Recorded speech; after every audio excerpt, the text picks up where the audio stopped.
चलिए अब बात कर लेते हैं योगा की, क्योंकि इसके पहले हमने आपको दिखाए थे कुछ प्राणायाम और आसन। अब आपको हम दिखाएंगे योग सल्भासन। योगा एक्सपर्ट आपको बताएंगे सल्भासन आप कैसे करें और इसके फायदे क्या हैं।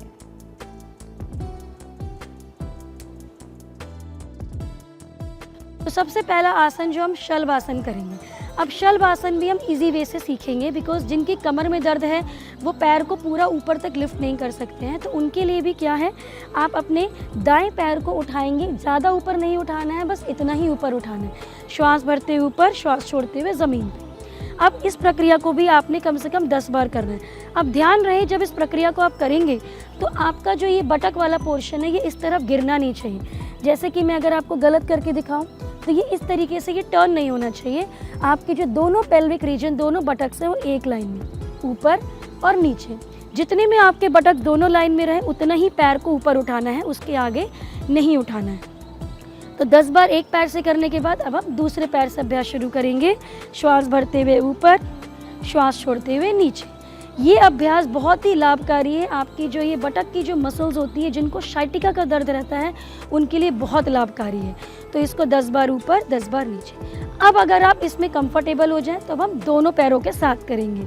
तो दोनों पैरों को इकट्ठे करेंगे, श्वास भरते हुए ऊपर, श्वास छोड़ते हुए नीचे।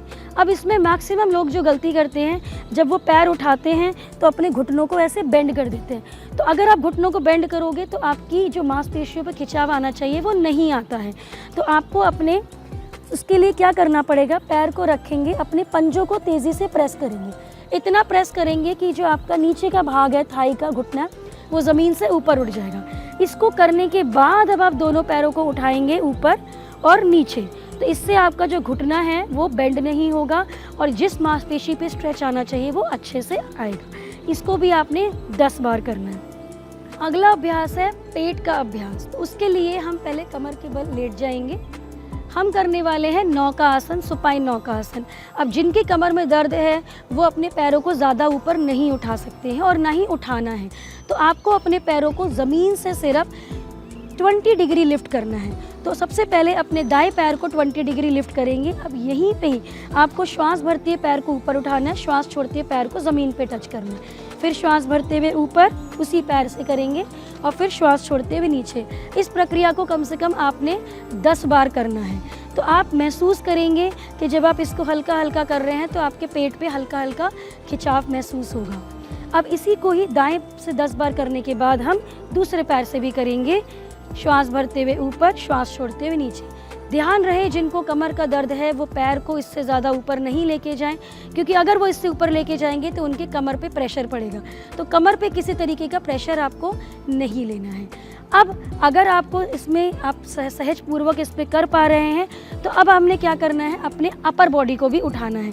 तो पैरों को नीचे रखना है, अपने अपर बॉडी को उठाएंगे सहजता पूर्वक, बस इतना उठाना है। श्वास भरते हुए, श्वास छोड़ते हुए नीचे, श्वास भरते हुए ऊपर, श्वास छोड़ते हुए नीचे। तो जब हम पैर उठा रहे थे तो जो हमारा पेट की जो नीचे वाली मसल्स थी उन पे काम हो रहा था। अब जब हम ऊपर से उठा रहे हैं तो ऊपर वाली मांसपेशियों पे काम हो रहा है।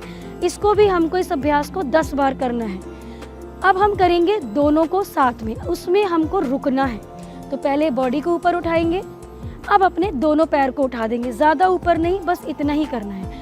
अब आप महसूस करेंगे कि आपके पेट की जितनी भी मांसपेशियां उन पे आपका खिंचाव पड़ रहा है। अब कुछ लोगों को हो सकता है इसको करने में दिक्कत आती हो, तो आप क्या कर सकते हैं, आप एक पैर को नीचे रख सकते हैं, एक पैर को ऊपर। तो कुछ दिनों के लिए आप इस तरीके से अभ्यास कीजिए। फिर इस पैर को नीचे, इस पैर को ऊपर, और जब आपको लगे कि अब आप कंफर्टेबल हो गए, आप कर पा रहे हैं, तो दोनों पैर को साथ, और कम से कम 1 मिनट की होल्डिंग हम इस पर बनाएं।